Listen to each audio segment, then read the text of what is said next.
Buenos días a todas las personas que nos acompañan en esta mañana.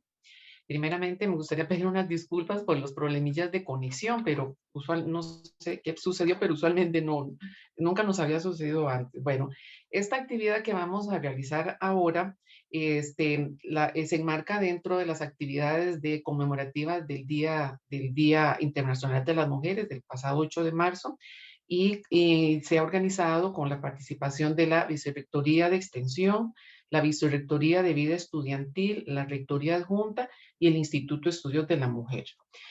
Para conversar sobre el tema que ya les vamos a mencionar, nos acompaña la licenciada Aide Hernández Pérez.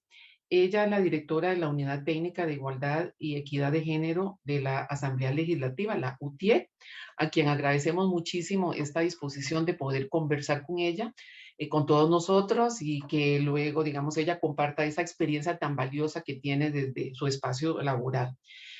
Como ya es sabido, en las elecciones pasadas del 6 de febrero, dieron como resultado la elección de 27 mujeres para ocupar el cargo de diputadas. Según, digamos, ¿verdad? La información que hemos visto en diferentes medios, es el mayor número de mujeres que ha llegado, digamos, a conformar la Asamblea Legislativa. Entonces, nos gustaría conversar con Aide, digamos, sobre qué ha sucedido, cuál ha sido ese recorrido, esa ruta, digamos, que se ha recorrido, que se ha creado a través de diferentes mecanismos para llegar a ocupar, para llegar a conformar una asamblea legislativa con 27 mujeres.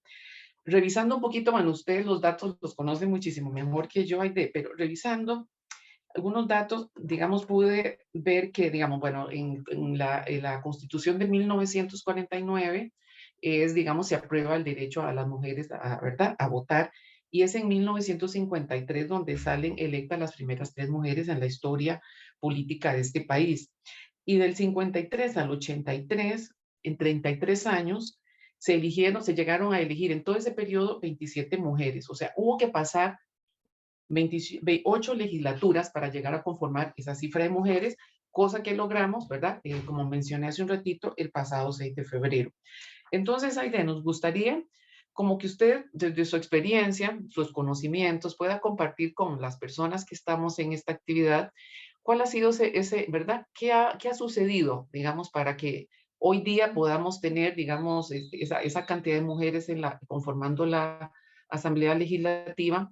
Y también nos gustaría, bueno, esto es un avance para la democracia costarricense, muy bien, ¿verdad? Pero que también nos pueda compartir algunos desafíos a los que se enfrentan estas mujeres cuando llegan a ocupar estos cargos. Y, ¿verdad? Entonces, y posiblemente, bueno, luego abrimos un espacio de preguntas después de la presentación de usted. Entonces, bienvenida nuevamente, las gracias y le damos la palabra.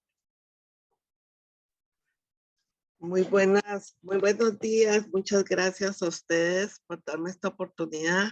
Bienvenida a las personas que nos están siguiendo. Muchas gracias. Espero poderles cumplir con los objetivos que tienen esta actividad. También en el marco del Día Internacional de las Mujeres, donde es un mes de reconocimiento a las luchas que han dado muchas mujeres históricamente y a las luchas que se siguen dando para lograr la igualdad entre hombres y mujeres y cerrar las brechas de género que tanto nos repercuten a las mujeres. Una lucha que continúa y ahora con la pandemia dice que nos retrasamos más de 200 años. O sea, si estábamos retrasados, vamos a redoblar todavía más lograr esta tan anhelada igualdad entre hombres y mujeres. Les hice una pequeña presentación para más o menos resumir y se las voy a compartir. Ok, ¿la ven bien? Sí. Sí, se ve bien, se ve muy Ok. bien. Bueno, me pidieron que les hablara sobre la paridad de género en la Asamblea Legislativa, los avances y los desafíos, para lo cual lo primero que les quiero, ¿la ven bien? Sí, están viéndola bien, sí. Ok. Sí, se ve bien. Ujú, Ok, lo primero que quiero es dar una introducción, es que Costa Rica es uno de los pocos países que tiene una institucionalidad de género muy fuerte a nivel nacional, muy conformada, fuerte en el sentido que existe, pero que hay que fortalecer. En la Asamblea Legislativa tenemos en los tres poderes de Estado diferentes órganos que promueven los derechos de las mujeres y la igualdad de género. En el Poder Legislativo tenemos tres órganos. En el Poder Ejecutivo está el INAMO, las unidades técnicas de género, las diferentes instituciones públicas, y en el Poder Judicial la Comisión de Género y la Secretaría, aparte de una institucionalidad en las municipalidades, y también hay otras en el Tribunal Supremo de Elecciones, en las diferentes universidades públicas, en la Defensoría, y redes, una red nacional de unidades de género, una red nacional para la igualdad de hombres, una red de hombres para la igualdad de género del sector público, y hay una red también nacional de unidades de oficinas municipales de las mujeres.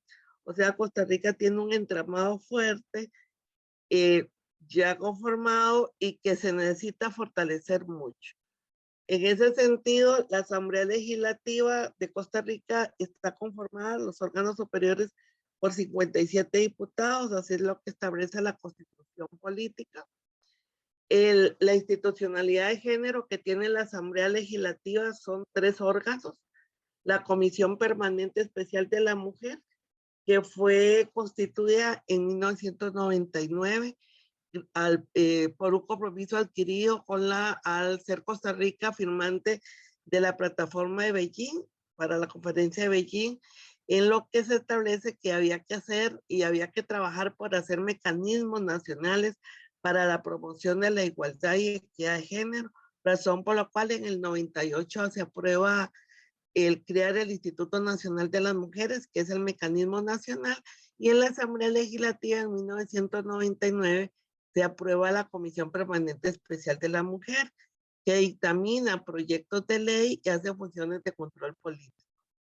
Luego, ese es el primer órgano político. El segundo órgano político es el Grupo Parlamentario de Mujeres Diputadas, que se conformó en el año 2015 como una acción de la política institucional de igualdad y equidad de género, en la cual se les da la función de que las señoras diputadas que lleguen a la Asamblea Legislativa promuevan la agenda pendiente de igualdad de género y derechos de las mujeres, y que establezcan entre ellas también pautas para discusión en temas de control político. Esta fue creada en el 2015 por un acuerdo de la Comisión Permanente Especial de las Mujeres. Y luego tenemos la Unidad Técnica de Igualdad y Equidad de Género, que es el órgano administrativo, el cual yo dirijo. Este se creó en el año 2007 para darle seguimiento al cumplimiento de la política de género institucional, pero también promover la incorporación de la perspectiva de género en todas las funciones que realiza la Asamblea Legislativa. En esta Al crearse el grupo parlamentario, también se nos da a la unidad técnica de género todo el apoyo logístico y técnico que requiera el grupo parlamentario de mujeres diputadas. Como usted estaba diciendo, doña Doris, la participación de las mujeres diputadas en la Asamblea Legislativa inicia con la elección de 3 señoras diputadas en 1953. Es la primera vez que llegan las diputadas a la Asamblea Legislativa. En ese entonces se eligió a doña María Teresa Obregón, a doña Ana Rosa Chacón y Estela Quesada.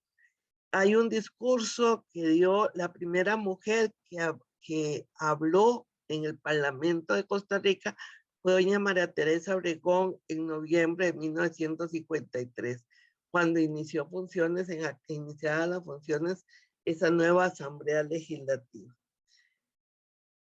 Los fundamentos jurídicos para la incorporación de las mujeres a nivel a tener sus derechos políticos, a empezar a incorporar en la toma de decisiones, inicia con la obtención del voto, que fue cuando se aprobó la Constitución Política el 20 de junio de 1949. Ahí ya se inicia las mujeres en Costa Rica a tener por lo menos el derecho a votar y a elegir a sus representantes y a ser electas. Por eso es que en las elecciones nacionales de 1953 es cuando se aprueban, se eligen las primeras 3 señoras diputadas. A pesar de que el voto se empezó a ejercer en 1950 con el plebiscito que se hizo en La Tigra y La Fortuna en San Carlos. Esto fue la primera vez que las mujeres ejercieron el derecho al voto, pero en ya una elección nacional fue en 1953 cuando se eligieron las 3 primeras diputadas. Luego, en el paso de los años, se tuvo que trabajar para que se incorporara una cuota de participación política de un 40%. Eso fue aprobado en 1996, que fue el otro hito jurídico histórico para las mujeres.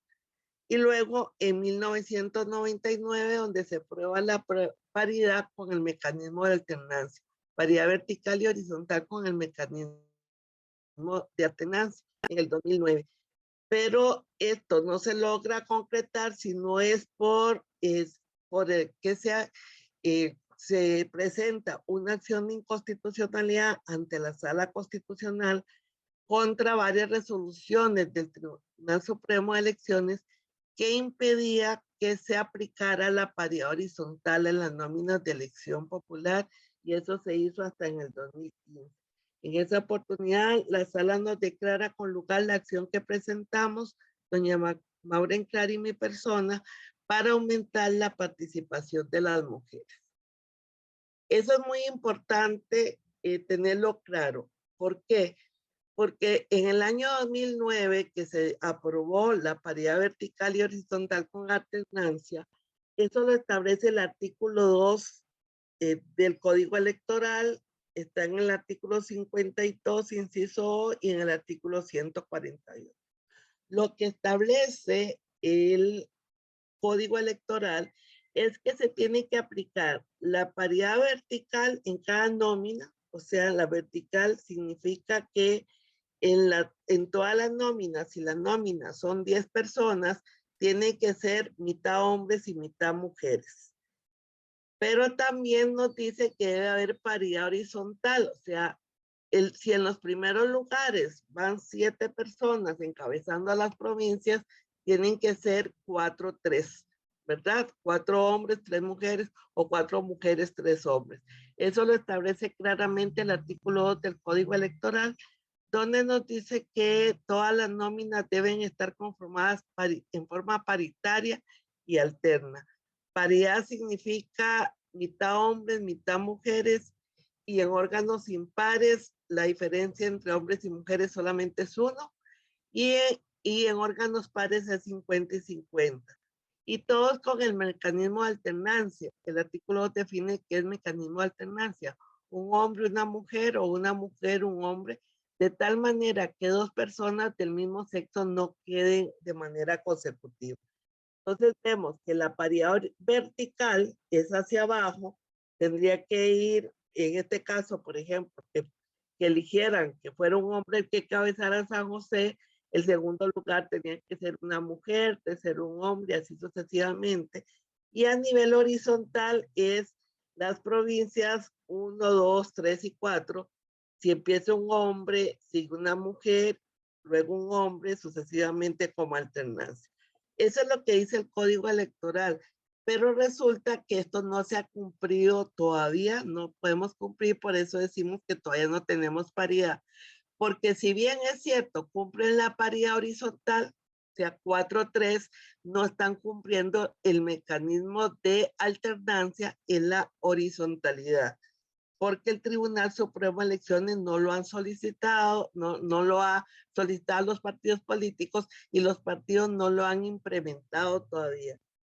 Tenemos unas acciones de inconstitucionalidad por eso, y todavía la sala desde el 2009 desde el 2019 no la resuelve, porque esto también implicaría la alternancia y la paridad en las alcaldías. Y el tribunal emitió una resolución de que no se aplique la paridad horizontal en los puestos uninominales, a pesar de que el Código Electoral así lo establece.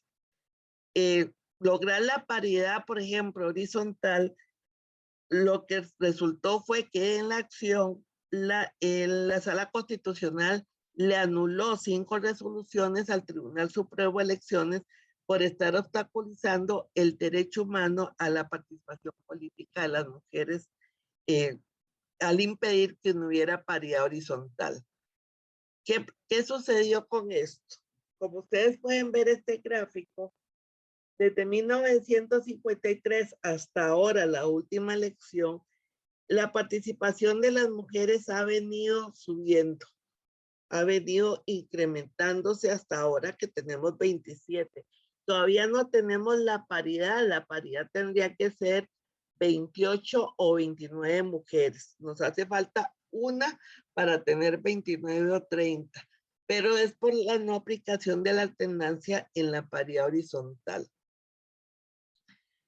Este gráfico es muy importante retomarlo porque yo lo divido en 4 momentos. En 4 momentos en lo que llevábamos de historia aquí en Costa Rica.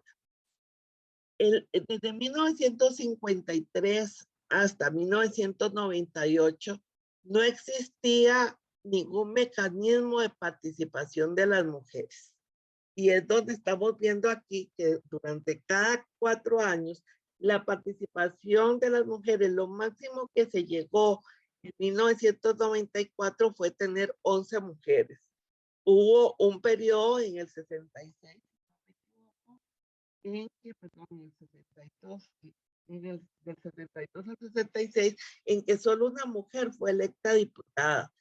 O sea que por decisión de los partidos políticos era muy difícil que pudiéramos avanzar a tener mayor participación de las mujeres. A pesar de que la población de Costa Rica, igual que a nivel mundial, más del 50% son mujeres. Por eso es que se lucha en 1990 con la Ley de Igualdad Real para que hubiera unas cuotas de participación política. No se logró con la aprobación de la Ley de Igualdad Real, que se llama Ley de la Promoción Social de la Mujer, porque lo que se estableció en aquel momento era que los partidos políticos establecerían mecanismos eficaces para la participación política de las mujeres. Pero ¿qué significaba mecanismos eficaces? Nadie entendía y no aplicó ningún partido. Entonces, no se aumentaba la participación de las mujeres. Y ya teníamos ejemplo, por ejemplo, en Argentina, que estableció las cuotas de participación política y que era un mecanismo, una acción afirmativa que podía implementar la participación de las mujeres. Fue por eso que hasta 1996 se aprueba una reforma al Código Electoral para promover la cuota de participación política de las mujeres a un 40%.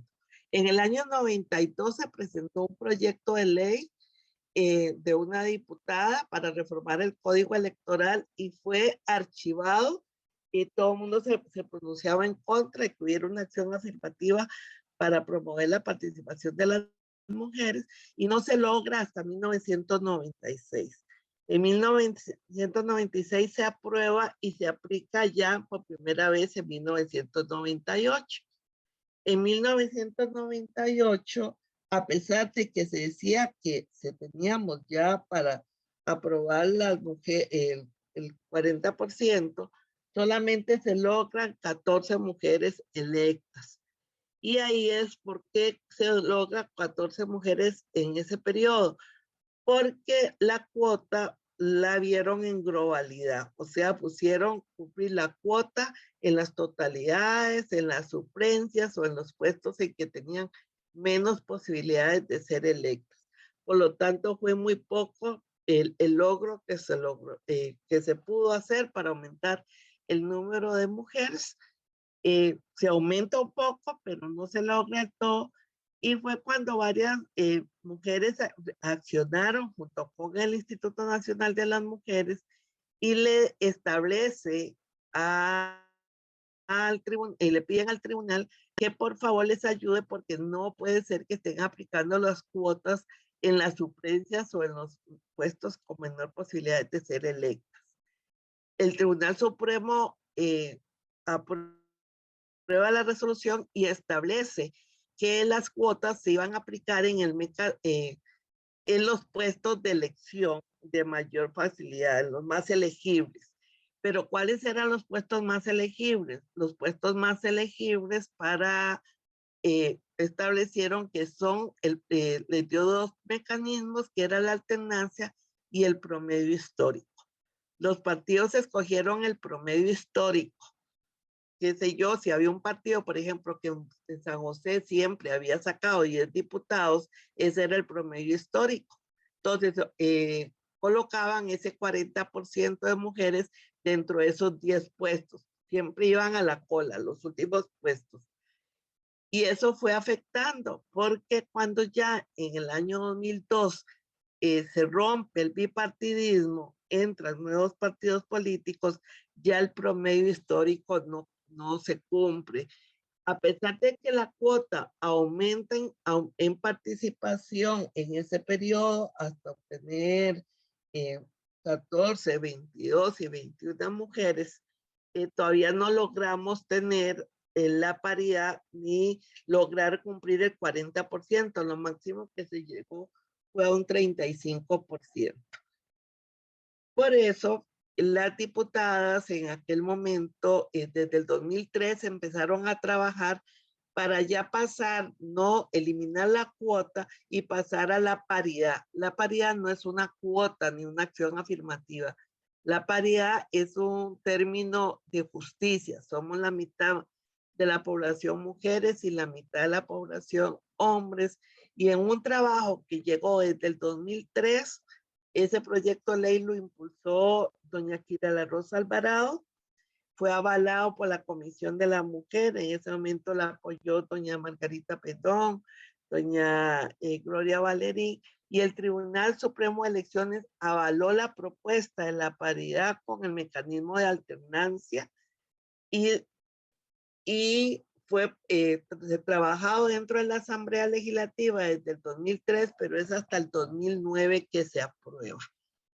Y ya como se aprueba en agosto del 2009, el Tribunal Supremo de Elecciones decidió que no se aplicara ese nuevo código para las elecciones del 2010. Por eso es que en el 2010 obtuvimos 21 señoras diputadas, porque aquí no se aplicó el código aprobado en el 2009. En el 2014 se iba a aplicar por primera vez ese código electoral de la paridad horizontal con la alternancia y la paridad vertical y horizontal con alternancia. Pero el Tribunal Supremo de Elecciones estableció en una resolución que no era obligatorio aplicar la paridad horizontal. Entonces, la mayoría de partidos políticos no aplicaron la paridad horizontal y en lugar de aumentar el número de mujeres, lo que hizo fue disminuir el número de mujeres en el 2014, donde obtuvimos solamente 19 señoras diputadas electas, porque el Tribunal Supremo de Elecciones permitió que los partidos políticos no aplicaran la paridad horizontal. Me acuerdo que en el 2010 yo hice una consulta al Tribunal Supremo de Elecciones sobre los mecanismos para aplicar la paridad horizontal y el Tribunal Supremo de Elecciones, la respuesta que me dio fue muy brusca, diciéndome que fundamentalmente el presidente del tribunal en ese momento, don Antonio Sobrado, me dijo que yo estaba diciendo una falacia, que eso no existía, que no se había aprobado en el 2009 la paridad horizontal, que por lo tanto los partidos no estaban obligados a aplicarla y ningún partido, ninguno, de ninguna especie, de ningún tipo, de ninguna ideología, aplicó la paridad horizontal. Por eso tuvimos 19 señoras diputadas. Como ya venían las elecciones del 2019, 2016, que eran las elecciones municipales, y luego en el 2018 las elecciones las elecciones nacionales, fue cuando decidimos, doña Maureen Clark y mi persona, presentar una acción de inconstitucionalidad contra esas resoluciones del tribunal que impedían la aplicabilidad de la paridad horizontal y que establecían que no se había aprobado. La sala nos declara con lugar esa acción de inconstitucionalidad y a partir del 2018 obliga a cumplir con la paridad horizontal, o sea, 4-3 en los encabezamientos. Aún así, todavía el Tribunal Supremo de Elecciones todavía no obliga a la alternancia en esa paridad horizontal. Pero gracias a ese voto que dio la Sala Constitucional el 16070 del 2015, ya Costa Rica da un salto, y aquí lo podemos ver, que es donde ya se ha aplicado en estas dos últimas elecciones la paridad vertical y horizontal, por lo menos la vertical con alternancia y la paridad horizontal. Y saltamos a tener 26 mujeres en esta administración que está terminando, y en la próxima que inicia en mayo, 27 señoras diputadas. Entonces, ese es el salto que se dan dando de 4 momentos muy importantes en la lucha para la participación de las mujeres en la Asamblea Legislativa. Y hoy podemos estar orgullosas, pero decimos que aún nos falta, que la Asamblea va a tener la mayor cantidad de diputadas en la historia, un 47,4%. Aún no logramos el 50% porque no se aplica la alternancia en la paridad horizontal, pero ya tenemos más avances en ese sentido. Tener estos porcentajes también los podemos ver dentro de cada una de las fracciones políticas que quedan electas en esta nueva administración que inicia en mayo. Vamos a tener 6 partidos, 6 fracciones políticas. Dentro de esas 6 fracciones políticas, el Partido Liberación Nacional lleva un 53% de señoras diputadas. El Partido Social Democrático lleva un 50%. La Unidad Social Cristiana lleva un 44%. El Partido Nueva República lleva un 43%. El Partido Fuerza Democrática lleva 50%. Y el Partido Liberal Progresista lleva un 33%. Si ahí podemos revisar los que han tenido menos porcentaje de mujeres, es porque todavía ahí la paridad horizontal menos se aplica y los encabezamientos menos cumplieron la alternancia. Y por eso tenemos menos candidatas, menos mujeres en ese sentido. Pero esas son las luchas permanentes que llevamos. Independientemente de eso, la próxima Asamblea Legislativa va a estar conformada por un 47,4% de señoras diputadas. Ahora, ¿qué ha pasado en esta administración que tuvimos por primera vez casi la paridad? Digamos 46% es lo que tenemos actualmente. ¿Qué son los avances? Yo les puedo decir que en la Asamblea Legislativa ha sido la administración en que más proyectos de ley se han aprobado para promover la igualdad de género y los derechos de las mujeres. Tenemos 77 leyes aprobadas, como en ninguna administración. Se han visibilizado los aportes de muchas mujeres. Ustedes escucharon de que se aprobaron 15 benemeritazgos de mujeres. El Salón de Beneméritos de la Patria, en su mayoría, casi el 90% eran hombres.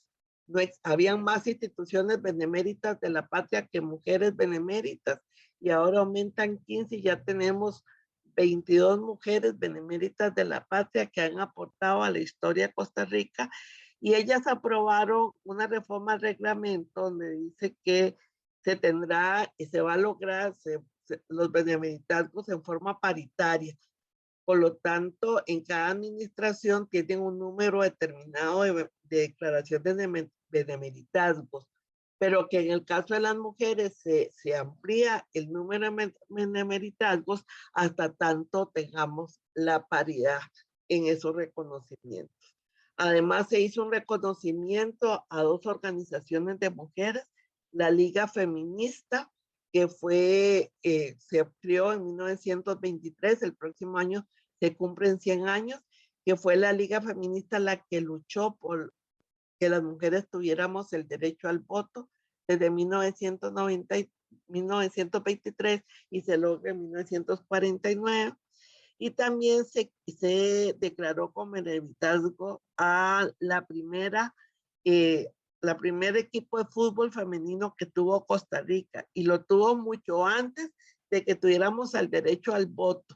No las dejaban practicar, tenían que ir a predios a practicar, pero fue la primera selección femenina que tuvo Costa Rica con grandes logros.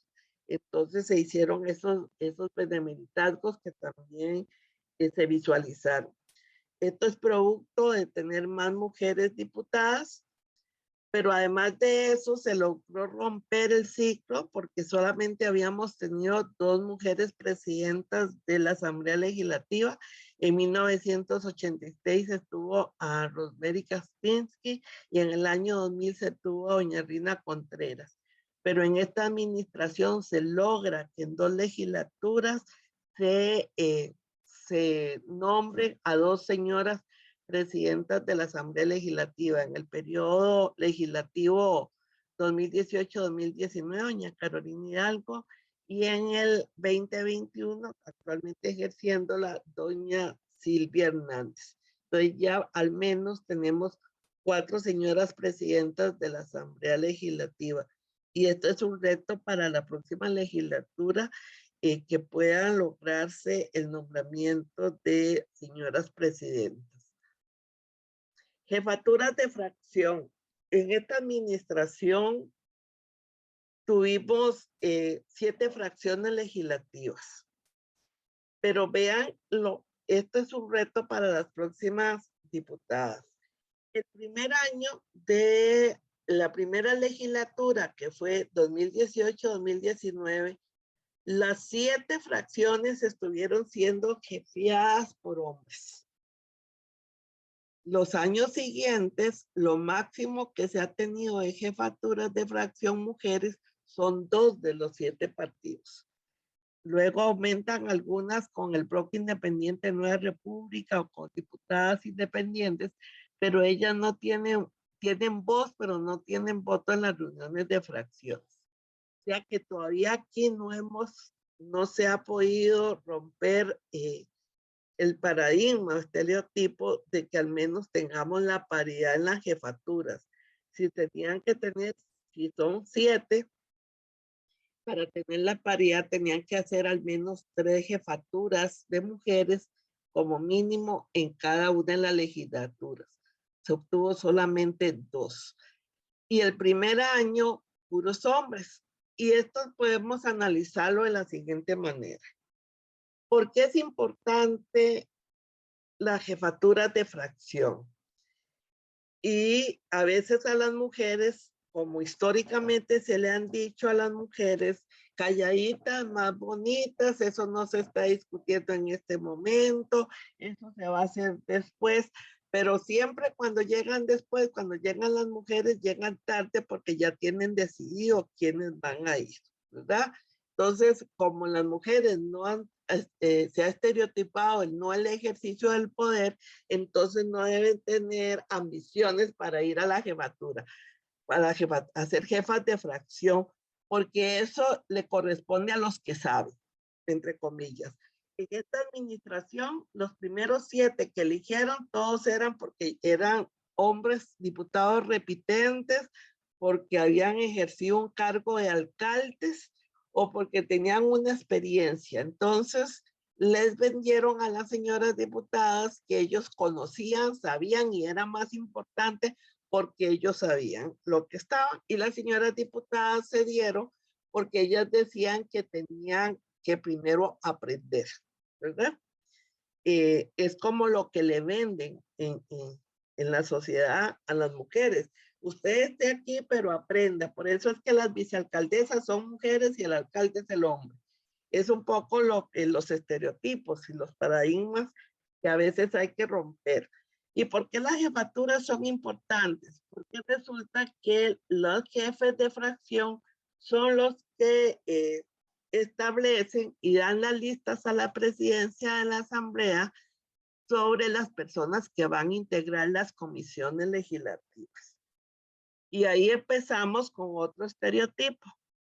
Resulta que en el año 2002, siendo presidente de la Asamblea Legislativa, don Rolando Lacré, las comisiones, entre comillas, que llamaban más importantes, por ejemplo, hacendarios, agropecuarios, jurídicos, eran todas integradas por hombres.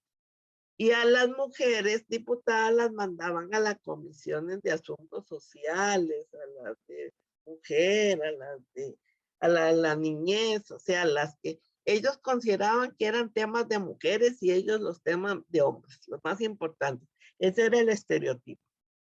Entonces las diputadas del 2002 presentaron un recurso de amparo contra don Rolando Lacré, presidente de la Asamblea, argumentando que ellas tenían todo el derecho de participar también en las comisiones de hacendarios, jurídicos, agropecuarios, porque tan importante es la visión que establezcan los hombres en la toma de decisiones como la visión que ellas pueden integrar. Y que si las mujeres han logrado que un presupuesto les alcance para un mes, ellas tienen una visión diferente para también los presupuestos nacionales. La Sala Constitucional la declaró con lugar en el voto 4819 del 2003 y estableciendo que todas las comisiones legislativas tienen que estar conformadas al menos con la misma proporción de mujeres que están en el pleno del plenario. En el 2003 todavía no teníamos la paridad, sino era la cuota, y las comisiones y el plenario estaba conformado con un 35% de mujeres. Eso significaba que todas las comisiones tenían que tener al menos el 35% de mujeres. Eso ha costado mucho que se apruebe, que lo apliquen. Las mujeres tienen que estar siempre peleando y luchando y diciéndole a la presidencia que por favor las comisiones estén integradas, pero también hay un tema que las mujeres deben apropiarse de estos instrumentos. Por ejemplo, a veces solicitan que estén las mujeres en hacendarios y las mujeres buscan estar en la comisión de sociales. Este es un poco el tema de socialización, porque las mujeres estudian carreras que son menos competitivas y no el STEM, porque en los STEM la mayoría son hombres y los ambientes son menos amigables a las mujeres. Entonces las mujeres buscan más los temas sociales. Entonces no se atreven mucho a romper paradigmas y entrar a comisión de jurídicos, económicos, hacendarios. Y hacendarios es muy importante porque hay que trabajar en presupuestos sensibles de género para el cierre de las brechas de género nacionales y se ocupan recursos y ahí hay que pelear también y luchar para que se incorporen estos temas.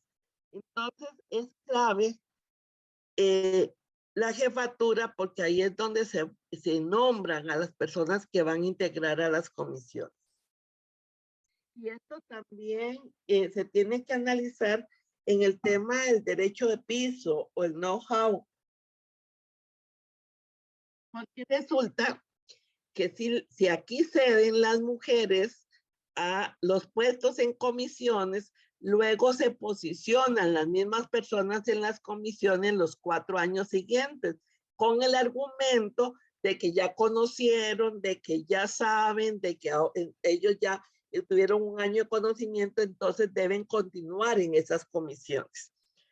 Y ahora que estoy haciendo el informe de esta administración, se visualiza mucho este tema. La mayoría de diputados se escogieron las primeras comisiones casi permanecen en las mismas comisiones, no permitiendo la alternancia o no permitiendo que mujeres participen en ellas.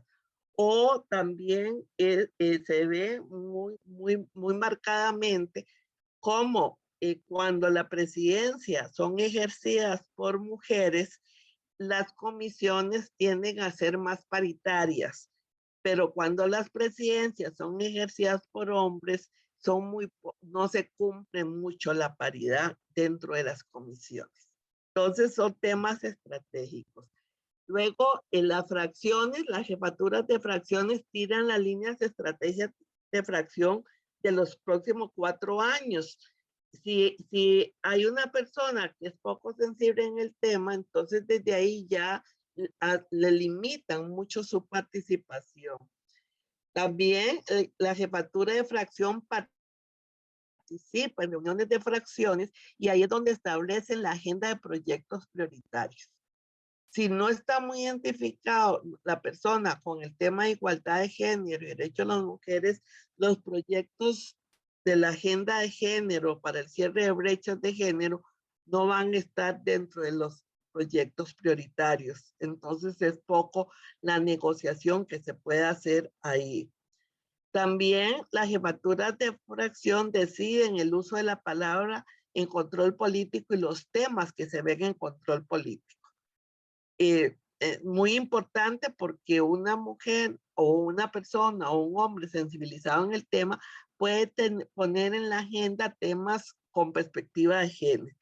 Si no se tiene esa sensibilización, entonces va a ser más difícil que se haga control político con perspectiva de género. También la jefatura tiene los poderes de negociación, la conformación de la fracción, cómo se va a actuar, qué cambios se van a dar en el entorno. Entonces, son poderes instituidos que si bien no está nada escrito al respecto, ha sido la costumbre y cambiar el entorno a que sea más amigable de las mujeres, por ejemplo, las horas de reunión extraordinarias que hace la fracción, donde toman en cuenta las labores de corresponsabilidad y todos son necesarias y las personas más sensibles en el tema de género son las que toman en cuenta eso. Entonces, si las mujeres no ven la importancia de ser jefas de fracción, es un poder que van a ir disminuyendo o van perdiendo. Son poderes instituidos que no son tan fáciles retomarlos, ¿verdad? Y es como las alcaldías, ponen al alcalde y la vicealcalde. Entonces y por lo general aquí la subjefatura, ponen una mujer y la jefatura un hombre. Y entonces se van perdiendo ese poder de negociación, el poder que tiene el puesto. Desafíos y retos, fundamental. Sí es cierto, hemos avanzado, tenemos casi la paridad numérica, 27 diputadas y 30 señores diputados. Debemos avanzar a una democracia paritaria, porque no es solamente número lo que requiere el país para lograr la igualdad. Requiere que haya un cambio real y el cambio real es que se hagan cambios en los entornos donde sean más amigables a las personas que llegan en el futuro. La violencia hacia las mujeres en la política existe en todos los órganos de toma de decisiones y la Asamblea Legislativa no es una excepción. Nosotros conocemos muchos cambios, por ejemplo, cuando las mujeres son más jefas de fracción, cuando aquí se aprobó el TLC que tenía que pasarse un buen número de leyes y se pasó en una asamblea legislativa muy fraccionada, la mayoría fueron jefas de fracción y las negociaciones fueron más fáciles, menos verticales, más horizontales para lograr esos acuerdos de negociación. Porque a las mujeres en el proceso de socialización que hemos tenido históricamente, nos enseñan a ser negociadoras siempre. y tomar en cuenta las necesidades y las especificidades de todas las personas integrantes de una familia. Esos liderazgos son los liderazgos que hay que llegar a las tomas de decisiones para tomar acuerdos en ese sentido. También, por ejemplo, cuando empezaron a llegar a ser mujeres presidentas de comisiones, fue muy importante. Por ejemplo, en la comisión de hacendarios, que siempre había sido presidida por hombres, llega una mujer a presidirla, ya cambia las reglas. Por ejemplo, ya no se reúnen en horas tardes en la noche o en una cantina o en un lugar, se ponen de acuerdo y ya llegan y nada más ejecutan el acuerdo. Ya cambió la manera de reunirse, las horas de reunirse en horas laborales, en hacer cambios en ese sentido. Entonces empiezan a hacer el cambio en los entornos, es muy importante para hacerlos más amigables a las mujeres. En esta administración podemos tener también un ejemplo claro cuando la diputada Ana Lucía Delgado, a principio de la administración, recién había tenido un hijo y no la dejaban participar porque estaba con licencia de maternidad. Ella presentó un recurso que tener una licencia de maternidad no es lo mismo que estar incapacitada. Por lo tanto, podía participar y ya la sala lo declaró con lugar y dijo que efectivamente una licencia de maternidad no es estar incapacitada y que podía ir a ejercer sus derechos políticos. Incluso hay proyectos de ley que están en este momento para aprobar lo que es el voto electrónico en caso de que una persona esté enferma o tenga una licencia de maternidad. Cada vez están llegando más diputadas más jóvenes y los cambios en los entornos tienen que ser totalmente diferentes en ese sentido.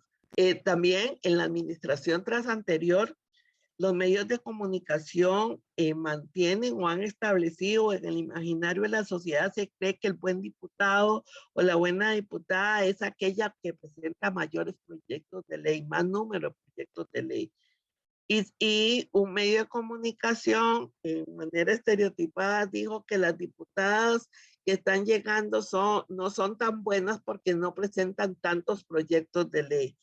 Una diputada le respondió que si analizaran los fondos de los proyectos de ley, se van a dar cuenta que los proyectos de ley que presenta la señora diputada son proyectos muy fuertes de cambios estructurales, sociales, que necesitan mayor análisis y que no, la cantidad no estaba evaluando la calidad de los proyectos de ley que presentaban ellos.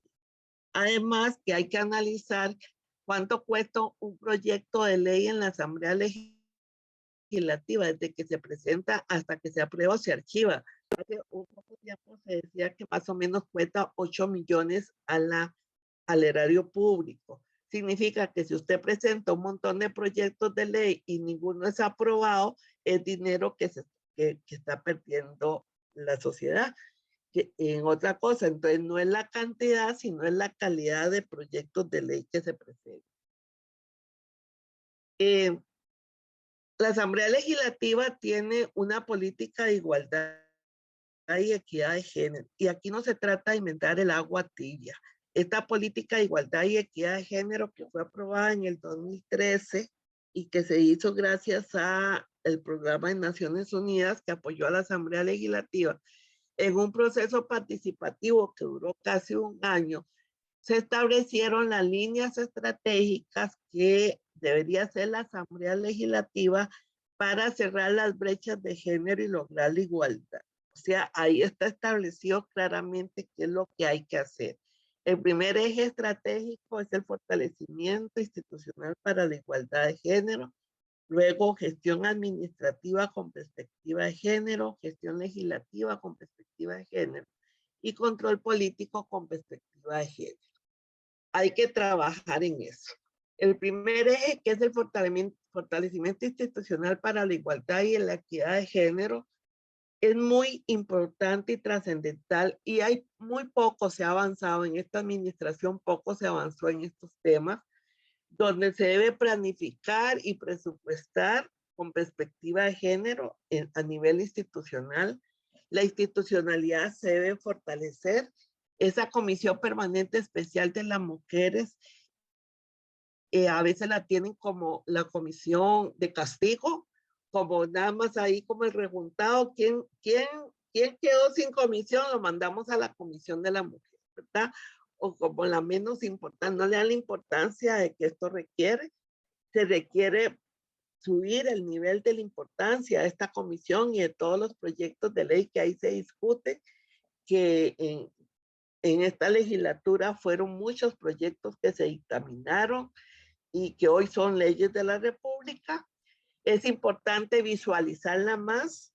Se habla, los medios hablan más de la Comisión de Hacendarios, Jurídicos, Económicos, que la mayoría son de hombres y los entrevistan, pero es poco lo que se habla del gran trabajo que hace la Comisión Permanente Especial de la Mujer, y siempre tiene un problema a la hora, el horario de sesionar. Es como de relleno. Cuando no queda espacio, o sea, ¿cuándo se va a sesionar? Cuando no haya espacio de la comisión permanente, otra comisión permanente especial o una ordinaria, o sea, va es como el resultado, como al final el residuo, ahí le ponen el horario, no le toman la importancia como tiene que ser en ese sentido. Entonces hay que fortalecer mucho a esta comisión, que es tan importante como todas las demás comisiones y que también requiere su espacio, su discusión y su horario. También en el periodo de sesiones extraordinarias, son pocos los proyectos de ley que les convoca el Ejecutivo, estando muchos proyectos de ley ahí pendientes, y es una de las pocas comisiones que tiene control político. Por lo tanto, el ejercicio del control político para fiscalizar el cumplimiento de muchas políticas públicas es necesario, y eso hay que visualizar. El Grupo Parlamentario de Mujeres Diputadas es una estrategia nacional muy importante. Hay muchos países que lo han fortalecido. Es la fracción política más grande que va a tener el Congreso, 27 señoras diputadas, casi la mayoría.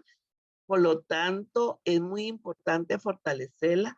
Desde la administración pasada quedó en la discusión y se incorporaron en el orden del día un proyecto de ley para reformar el reglamento de la Asamblea Legislativa, y esté ahí el grupo parlamentario con las mismas potestades que tiene una fracción política, para que también las reuniones sean obligatorias, de tal manera que puedan incidir en la agenda.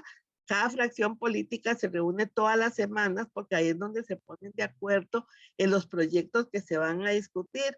Si no hay una obligatoriedad que el grupo parlamentario se reúna cada 3 meses, cada 5 meses, entonces pierden espacios para promover la agenda de género, la agenda para la igualdad de género en la Asamblea Legislativa. Además de que el patriarcado hace que el grupo se debilita. Un grupo parlamentario unido es fuerte. Las jefaturas de fracción van incidiendo para que eso no sea tan importante, que le den menos oportunidad, que no se reúnan, y va perdiendo fuerza. Donde puede haber una cohesión muy fuerte, puede haber más sororidad entre las mujeres para lograr el avance de muchas iniciativas en favor de las mujeres y los derechos de las mujeres. Hay que visualizarla, comunicar más, porque resulta que cuando se llamaban, hacían conferencias de prensa y se llamaban los medios de comunicación, decían, se van a reunir las mujeres, eso no es importante, ¿verdad? Los estereotipos de los medios de comunicación. Hay que visualizar más, fortalecer este grupo y darle un espacio físico visible. En 57,000 metros cuadrados es el nuevo edificio de la Asamblea Legislativa, y no existe hoy una sala donde se puedan reunir el grupo parlamentario de mujeres diputadas en el nuevo edificio. O sea, 27 diputadas, no existe una sala donde ellas se puedan reunir de emergencia o puedan hacer las sesiones permanentes. Yo le preguntaba al departamento de protocolos, dígame, ¿En cuál sala el nuevo edificio pueden las 27 señoras diputadas reunirse ordinariamente? Me dicen, no existe. No hay una sala en el nuevo edificio para el grupo parlamentario de mujeres diputadas. Ahí es un poco donde vemos la poca importancia que le dan al grupo parlamentario, que es muy fuerte, ¿verdad? La Unidad Técnica de Igualdad y Equidad de Género, que es la que yo dirijo, fue creada en el año 2007 como una dirección técnica de género, pero de hecho no la han posicionado como un departamento con toda la estructura, con el personal y el espacio físico que requiere. En el nuevo edificio el espacio es el más pequeño, el mínimo que existe. El personal que tiene es poco, que no le permite dar seguimiento a todo el trabajo que se hace en la Asamblea Legislativa. Pero es un poco las discriminaciones que hay con el tema de género.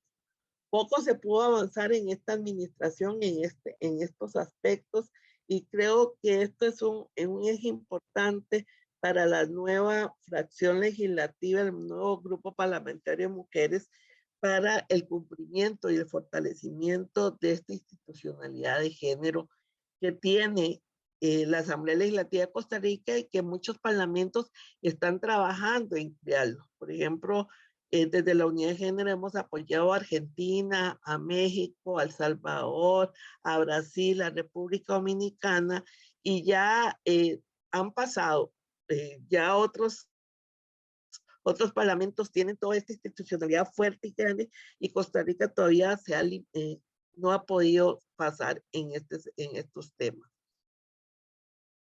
El eje estratégico administrativo, la política de género establece que se debe hacer una gestión administrativa con perspectiva de género para lograr el cierre de brechas de género tanto al servicio que se brinda hacia afuera como a nivel interno. Es necesario trabajar en eso, se debe planificar y presupuestar con perspectiva de género. Deben haber directrices y lineamientos claramente desde los más altos jerarcas para que se cumpla esta política, para que se evalúe, se dé seguimiento y se modifique si se requiere. No se ha avanzado mucho en estos temas, es muy poco el compromiso, falta decisión política, y creo que esta nueva administración debe trabajar en esto. Debe haber paridad en los grupos de toma de decisiones, no se cumple la paridad en las estructuras máximas de jerarquía. Hay que trabajar en lo que es corresponsabilidad y conciliación familiar y laboral, hacer diagnósticos, como dice la política, cuáles son las necesidades de cuidado que hay dentro de la institución y cuáles son las posibles soluciones que se le pueda dar, porque ahí trabajan un promedio de entre 900 a 1000 personas. Si queremos que se cierren brechas de género a nivel nacional, hay que también cerrarlas a nivel interno. No podemos ser caldiz de la calle y oscuridad de la casa. Se debe trabajar por la salud integral de todas las personas que laboran ahí, máximo que hay una gran mayoría que son personas ya grandes, somos personas grandes que laboramos ahí y que requieren cuidados específicos y necesidades específicas. Debemos atender y tener muy bien claros los protocolos de acoso sexual, acoso laboral. En esta administración se avanzó, se aprobó, los diputados y las diputadas aprobaron un protocolo, un reglamento para cómo se va a proceder en caso de que haya acoso sexual de diputadas o de diputados, y tenemos los protocolos a nivel interno administrativo que se deben ejecutar y dar seguimiento al respecto. La gestión legislativa con perspectiva de género, se debe incorporar la perspectiva de género en todos los proyectos de ley que se discuten en las comisiones. A mí me preguntan cuál es la agenda de género pendiente. Entonces yo les digo, bueno, hay proyectos específicos para cerrar brechas de género, por ejemplo, el proyecto de violencia hacia las mujeres en la política, por ejemplo, la paridad en cooperativas, que es la única organización social que no tiene paridad, y así proyectos específicos de autonomía económica de las mujeres, pero también todos los proyectos de ley deben tener perspectiva de género. Y todos los proyectos de ley que se discuten en todas las comisiones, en el plenario, en las comisiones plenas. Ponerse los lentes de género en cada proyecto de ley porque si nosotros tenemos que cumplir la CEDAW, los ODS, la norma paritaria para latinos, la política nacional de igualdad, equidad de género, el PLANOV y la política institucional, eso significa que se debe trabajar y se debe analizar cada proyecto de ley desde una perspectiva de género. ¿Qué significa eso? Ver las necesidades y las especificidades de las personas en su diversidad. Eso es fundamental, porque estos temas no son un tema exclusivo de la Comisión de la Mujer o de la institucionalidad de género. Todas las personas, todos los tomadores de decisión tienen esa obligación de incorporar el tema y cumplirlo, porque así lo establece el artículo 105 constitucional, donde dice que la única limitante que tienen los señores y las señoras diputadas para legislar son los tratados internacionales. Y los tratados internacionales son los compromisos que ha adquirido el país en muchas materias, pero específicamente en el tema de igualdad y equidad de género. Y ahí establece que hay que trabajar en esos compromisos y hay que trabajarlo. Entonces es muy importante incorporar la perspectiva de género en todos los proyectos de ley para cerrar las brechas de género nacionales que se están dando, que todos los conocemos, ahí están todos los compromisos, los 17 objetivos de desarrollo sostenible tienen metas explícitas, implícitas, vinculadas y relacionadas con la igualdad de género. Se dice que no puede haber desarrollo sostenible si no hay igualdad de género, no dejar a nadie atrás, por eso hay que visualizar este tema. También se debe promover y aprobar la agenda para la igualdad de derechos de las mujeres que vaya impulsando el grupo parlamentario de mujeres diputadas. Por eso es importante fortalecer este grupo, darle todas las herramientas, toda la fortaleza y que se reúnan semanalmente porque pueden generar muchos cambios. Si actualmente las diputadas lograron 77 leyes aprobarse en lo que lleva estos 4 años, imagínense ya organizadas y fortalecidas los cambios que podrían hacer el grupo parlamentario de mujeres diputadas, las 27 señoras diputadas. Es importante incorporar la perspectiva de género en las labores de control político. Poco se conoce lo que significa el control político, esa potestad que tienen los señores y las señoras diputadas para fiscalizar y vigilar el cumplimiento de toda la legislación aprobada y las políticas nacionales que se vayan a aprobar en el tema.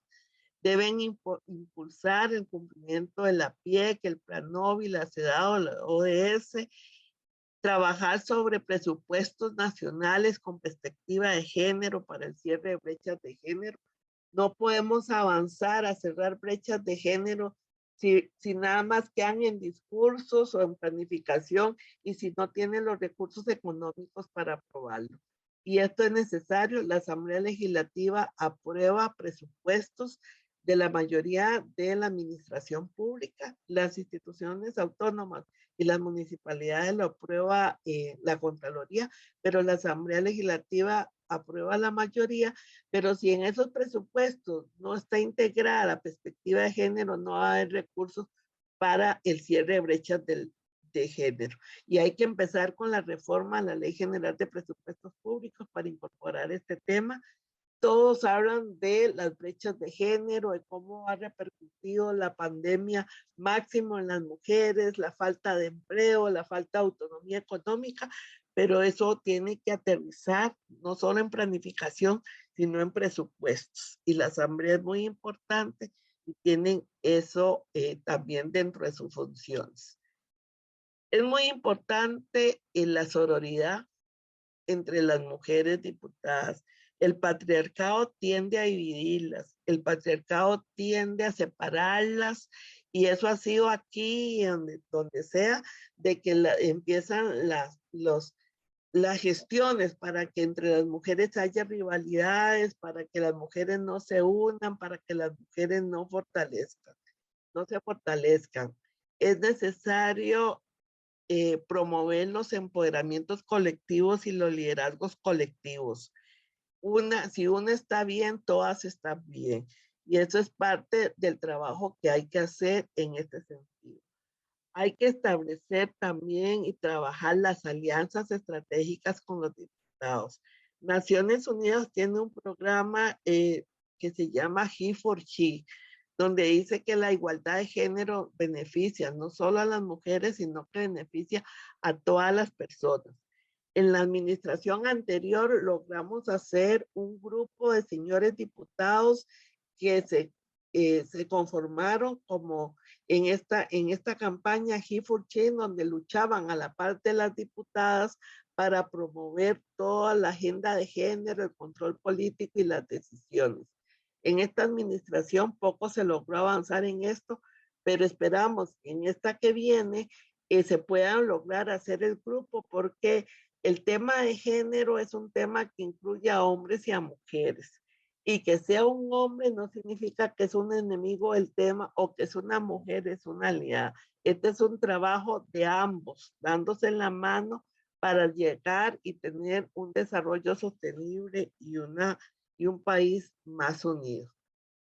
Es importante, y nosotros hicimos una campaña para un 8 de marzo, donde las mujeres tienen que decir, primero tienen que pensar ante todo mujeres, que somos mujeres, que son mujeres las que llegan, que todas tienen sus diferentes pensamientos, pero que las une un tema de igualdad de género y derecho de las mujeres. Por eso es importante la sororidad entre ellas, la unión entre ellas, trabajar juntas para lograr los avances en forma general. Esas son mis recomendaciones y mis desafíos, y quedo a la orden para las preguntas que ustedes requieran. Muchas gracias. Bueno, Aide, muchas gracias por esa explicación tan amplia, tan detallada y tan rica de vivencia y experiencias, ¿verdad? Desde el interior de ese órgano legislativo tan importante en nuestro país. Y yo creo que nos da muchas lecciones, ¿verdad? Muchas lecciones de que las dificultades y los retos que uno pueda, digamos, encontrar en la universidad, ¿verdad? Con la implementación de la PIEC y de otras acciones, digamos, para la igualdad y la equidad entre hombres y mujeres, guarda mucha similitud con lo que usted, digamos, ha mencionado, ¿verdad? En su presentación. Bueno, podemos hacer un par de cositas más, digamos. Obviamente, digamos, queda muy claro de que los cambios legales, los cambios en la normativa han propiciado, ¿verdad?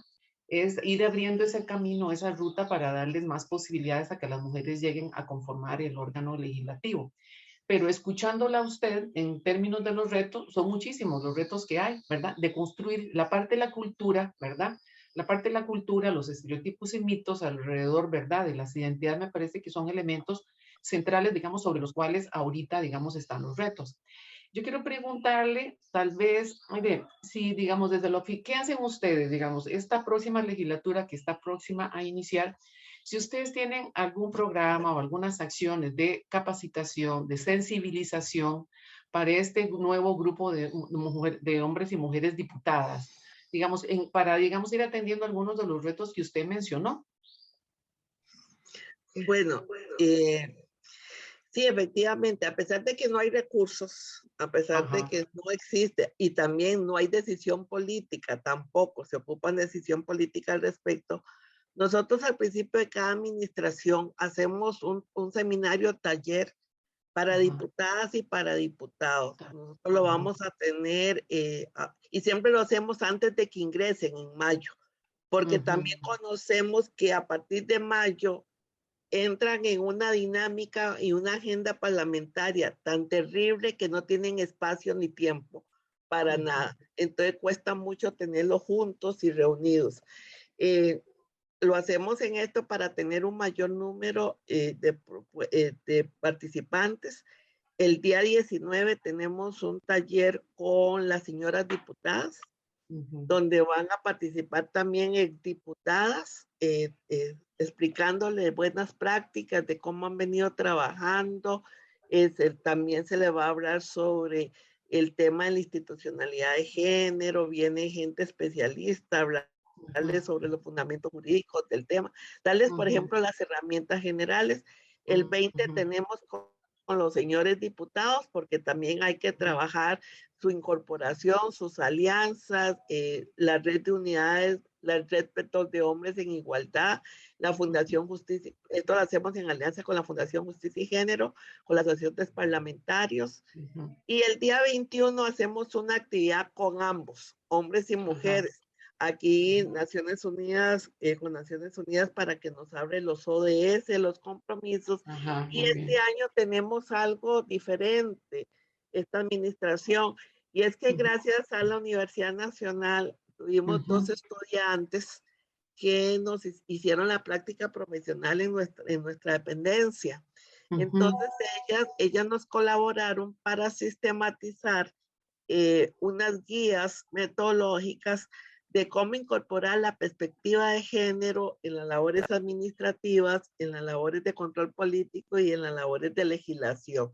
Entonces logramos sistematizarlas, esas guías, darles como un manualito, como un manual, algo que lo tengan los señores Ujú. diputados ahí, y también un manual de uso del lenguaje inclusivo, en lo cual lo Ujú. hicimos, y en las asociaciones parlamentarias nos está colaborando para hacer algunos ejemplares en concreto y se les va a entregar a Ujú. los señores y a las señoras diputadas como para Ujú. colaborarles en esa ayuda.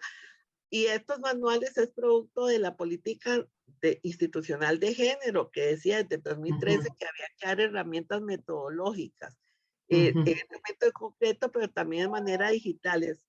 Es como producto de todos estos años, los mismos funcionarios y funcionarias y diputados nos han dado elementos para hacer ese manual de cómo irlo haciendo en cada camino. Y eso lo vamos a entregar y se le van a presentar ese día, el 21. Además Ujú. de eso, ya en mayo vamos a hacer un proceso de capacitación en el tema con las jefaturas de despacho de cada señor y señora diputada, ¿verdad? Los asesores, por lo menos a cada uno de asesores, y luego vamos a trabajar con cada uno de los despachos ya en un proceso de formación y capacitación permanente. Además, la unidad de género empieza a tener una red, porque eso lo hemos hecho en varias administraciones, Ujú. donde cada señor o señora diputada nombra un enlace con nosotros para ayudarlos en todo este tema de asesoría especializada en igualdad de género, Ujú. de acuerdo al tema que se especifique. Nosotros Ujú. trabajamos en alianza con ONGs, instituciones públicas y privadas, porque no hay recursos para hacer nada de esto, Ujú. Ujú. Ujú. colaboración para ir Ujú. avanzando. Sabemos que Ujú. para ellos ya es muy difícil estando en labores propiamente, pero sí a su equipo ahí lo podemos apoyar, porque también hacemos lo mismo con la parte administrativa, que ya eso es permanente, es un trabajo permanente, y esto lo hacemos aparte de los procesos de inducción que tiene la asamblea ya establecidos propiamente. Ujú. Y nuestra labor es darles un acompañamiento permanente en asesoría en el tema. Y estamos. Ujú. Ok, está bien. Bueno, muchas gracias. Parece que nos llegó otra pregunta. Digamos, esta es la siguiente. Si queda algún cambio pendiente, digamos, que tenga una norma, ¿verdad? Que tenga que plantearse en el Tribunal Supremo de Elecciones para lograr, digamos, la paridad en sentido estricto, como usted hace un ratito lo mencionó. ¿Qué hay ahí, digamos, en cambios normativos? Si hay algo en esa línea pendiente. Por supuesto que hay cosas pendientes y cada ley que se hace es por el momento y conforme va pasando y se va implementando, hay que ir haciendo reformas, igual como se hizo con la ley de penalización que se Ujú. aprobó en el 97 y ahora, perdón, en el 2007, y ahora sufrió este año dos reformas muy importantes y necesarias, ¿verdad? En ese sentido. O sea, las leyes son producto de la sociedad como la sociedad es producto de las leyes. Entonces, conforme se Ujú. va pasando, se van madurando y habrá que hacer reformas.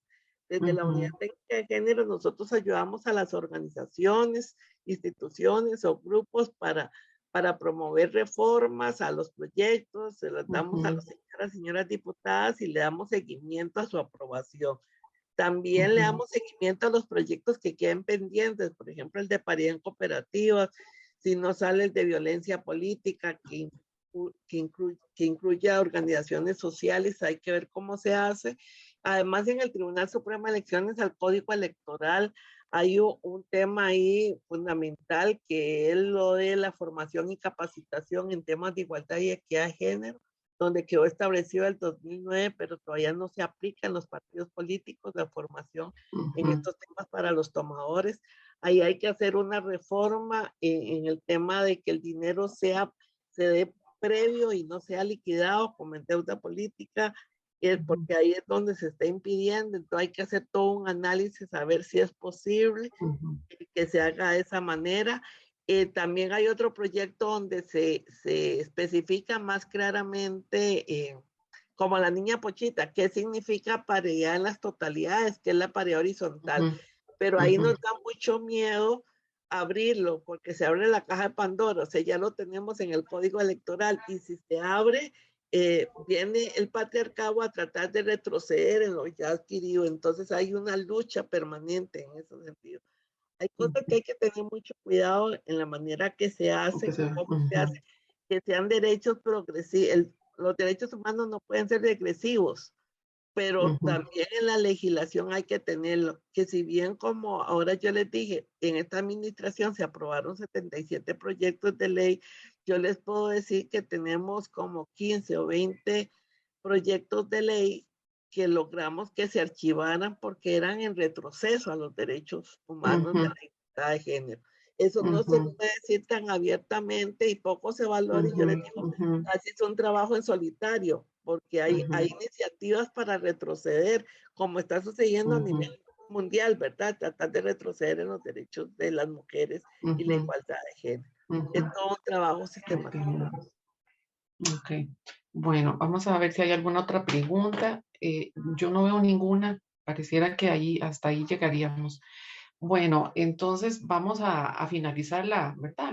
La actividad. Agradecerle enormemente a Aide, ¿verdad? Esta exposición tan amplia, tan detallada y que nos aporta tantas ideas. Digamos, yo me voy, termino esto, digamos, con ver de qué manera, digamos, desde lo que hacemos en la Universidad Nacional y en específico, digamos, nos corresponde al Instituto de Estudios de la Mujer impulsar las acciones desde la política de igualdad, de equidad de género. Me gustaría más adelante ver si podemos sostener alguna reunión para ver posibilidades de trabajo conjunto. Yo sí sé que al instituto llegan criterios, ¿verdad? Criterios de las diferentes comisiones legislativas donde nos piden nuestra opinión, ¿verdad? Alrededor de algún proyecto de ley. En su mayoría, digamos, están relacionados con mujeres, con violencia hacia las mujeres, hostigamiento sexual, etcétera. Por ahí en esa línea, digamos, es que han llegado a pedirnos nuestra opinión y, digamos, vería las posibilidades de ampliar, digamos, esas redes de apoyo, ¿verdad? Y de intercambio de experiencias tan interesantes, ¿verdad? Que puedan darse digamos, ambas instancias. Mm, Por mi parte sería eso, reiterarle, ¿verdad? El agradecimiento en nombre de toda la Universidad Nacional y en especial del IEN y de la Vicerrectoría de Extensión, la Vicerrectoría de Vida Estudiantil, ¿verdad? Con los cuales hemos organizado esta tan interesante charla. Muchísimas gracias. Con mucho gusto y estoy a las órdenes. Yo creo que es importante entender que eso es parecido en toda parte. O sea, Ujú, ujú, lograr un número significa también empezar a lograr y migrar a la ujú, democracia paritaria. Hay que hacer ujú, cambios culturales institucionales para lograrlo, porque no es ujú. solamente en eso. Y también que las mujeres que están llegando no dejarlas solas, porque Ujú, también tienen que dar una lucha muy fuerte institucionalmente para romper paradigmas y estereotipos exactamente. que impiden su Ujú, funcionamiento, ¿verdad? Y a veces ujú, señalamos a las mujeres, pero no señalamos a los hombres. Y el ujú. trabajo para la igualdad es una tarea de hombres y de Así, mujeres de la mano. ujú, Entonces estamos a así la es. orden y es Muchas parecido gracias. cuando ustedes quieran. Y Sí, para mí la Universidad Nacional ha sido también un apoyo en el trabajo que hacemos en la Asamblea Legislativa y estamos a la orden. bueno, muchas gracias, Gracias. Aide. Muy amable. Buenas Bueno, tardes. Hasta luego. buenas tardes. Adiós. Chao.